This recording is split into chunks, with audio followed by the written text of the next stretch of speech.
Centrão é o grande vencedor das eleições municipais, que terão segundo turno disputado em cidades como Fortaleza, Belo Horizonte e São Paulo.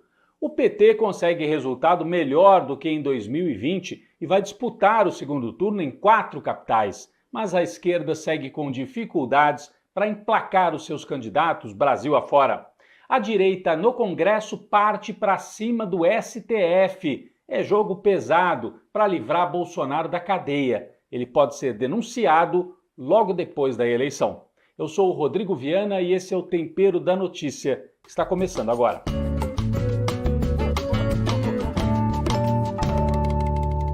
O balanço do primeiro turno indica que o Centrão foi o grande vitorioso das eleições municipais.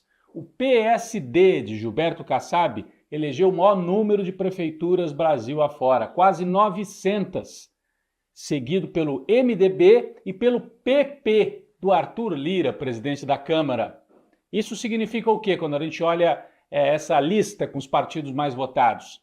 Mais do que o discurso de extrema-direita, do bolsonarismo, do PL do Bolsonaro, o que definiu mesmo as eleições foi o dinheiro das emendas do orçamento secreto. Esses partidos controlam o Congresso, espalham dinheiro e controlam agora muitas prefeituras, cada vez mais prefeituras. Então, o orçamento secreto do Arthur Lira decidiu muita coisa. Ele segue como um homem muito poderoso e o Kassab também fez apostas certas e o partido dele, além de muitas prefeituras, elege prefeitos importantes, como Eduardo Paes, no Rio de Janeiro.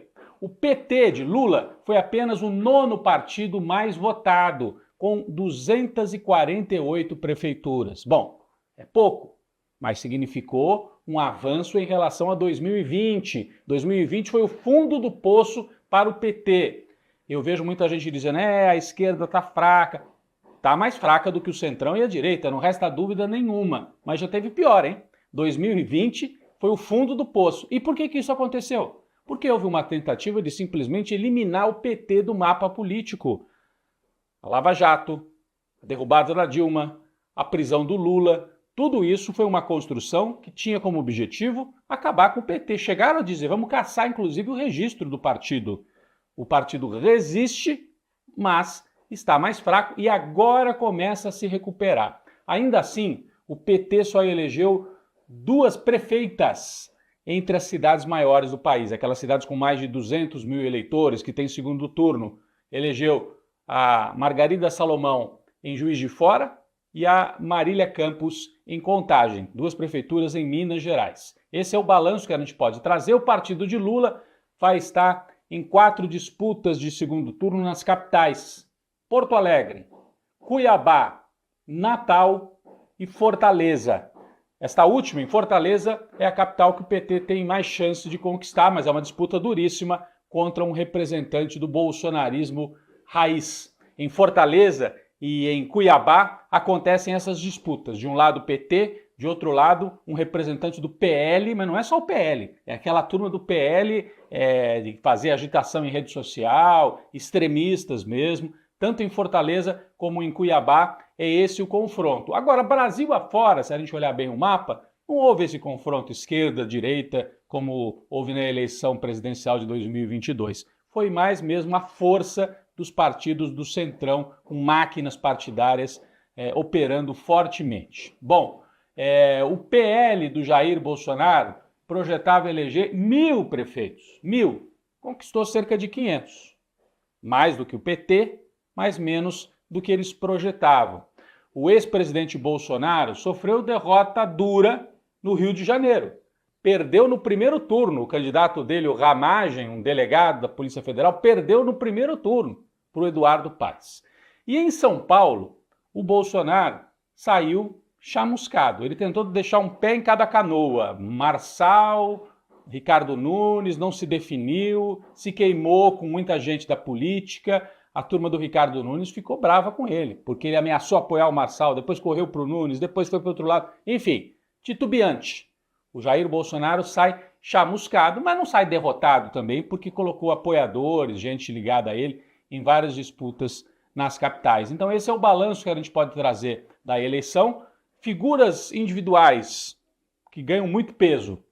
Eduardo Paes no Rio de Janeiro, montou uma aliança e ganhou no primeiro turno do bolsonarismo na terra do Bolsonaro, né, onde o bolsonarismo surgiu, que é o Rio de Janeiro. Então Eduardo Paes mostra muita força, ele é do partido do Kassab, ele foi comemorar a vitória lá em Brasília com o Lula, mas ele não se elegeu por causa do Lula, ele é um aliado do Lula, mas se elegeu por força própria e ganha também projeção para disputar até o governo do estado do Rio de Janeiro em 2026. Outra personalidade vitoriosa, João Campos, do PSB, que foi reeleito logo no primeiro turno no Recife. Ele também se projeta para voos ou para governador ou até voos nacionais nas eleições aí do futuro. Em São Paulo, o destaque da eleição foi o primeiro turno ultra disputado, com os 3 candidatos, né, Boulos, Nunes e Marçal, super embolados.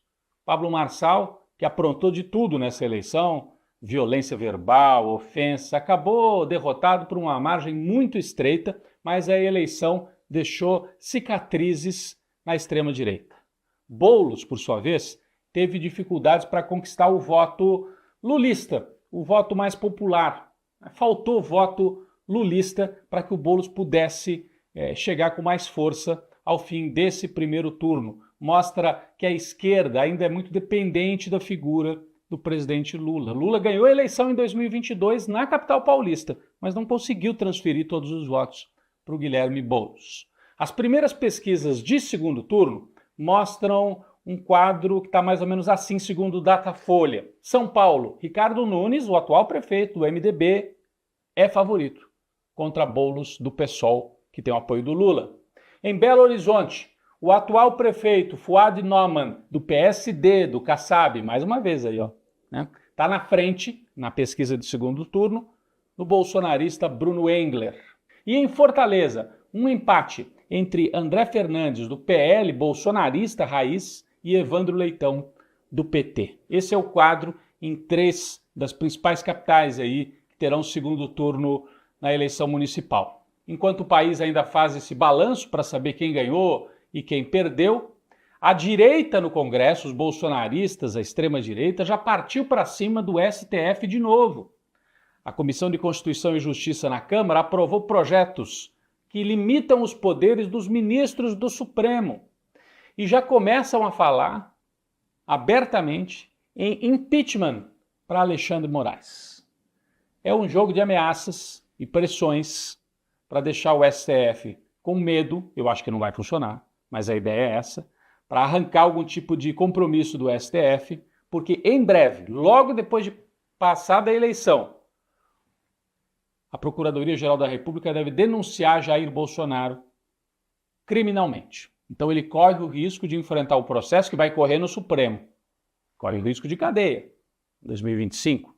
Então a direita ataca o Supremo para dizer, vamos negociar. Vocês não punem o Jair Bolsonaro de maneira tão pesada e a gente pode não avançar tanto em ataques ao Supremo. Esse é o quadro no Brasil, centrão mais forte, extrema-direita ainda com força, PT e a esquerda com dificuldades, né, para dar sustentação política ao governo do Lula, visando também a eleição de 2026.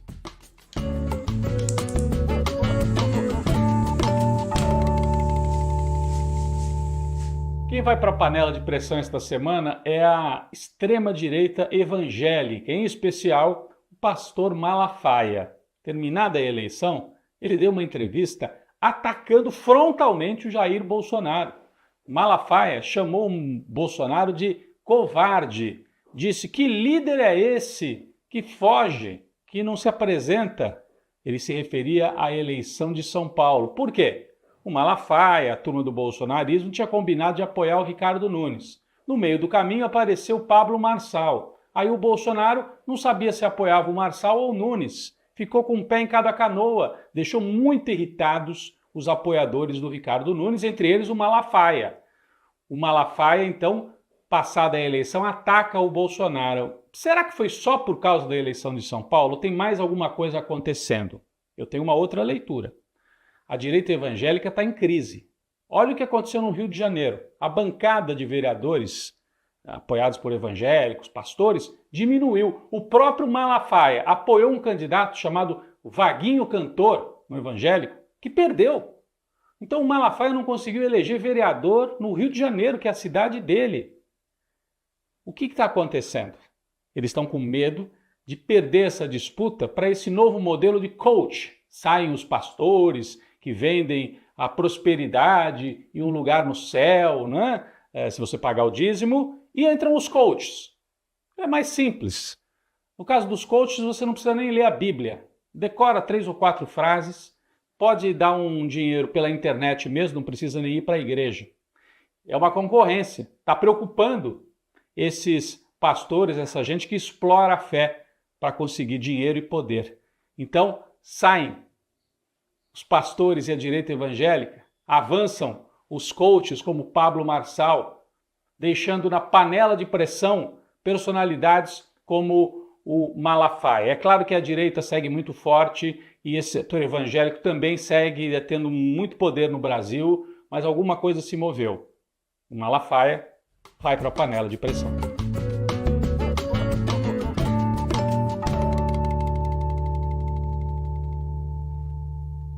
Nosso cafezinho esta semana vai para o ministro Alexandre de Moraes e o STF, que tiveram coragem de enfrentar um dos homens mais poderosos do planeta, Elon Musk, que tentou interferir aqui politicamente no Brasil e disse que não ia respeitar as normas da justiça brasileira.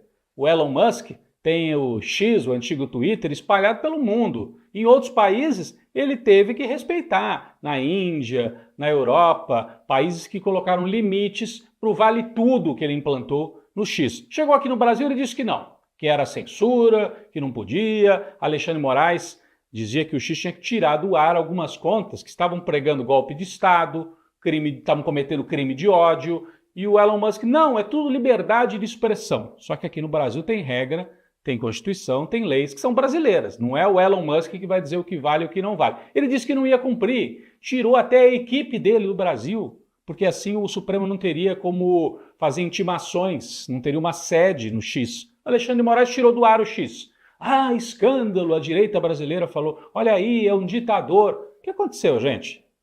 O que aconteceu? O Alexandre de Moraes chegou, inclusive, a congelar as contas da Starlink, que é aquela outra empresa de transmissão via satélite, né, de internet, que pertence ao Elon Musk. Congelou e falou, olha, se ele não pagar as multas do X, quem vai ter que pagar é a Starlink. Aí ele se assustou. Falou, pá, esse cara não está brincando. A Starlink é algo muito importante para o Elon Musk. Aí ele recuou, constituiu advogados e fez o que qualquer empresário, qualquer brasileiro tem que fazer. Cumprir as regras, cumprir as leis, pagou as multas, cumpriu as ordens judiciais. E depois de fazer tudo isso, o X voltou a funcionar no Brasil, então não tem ditadura. Está aí funcionando, só que tem que cumprir a regra.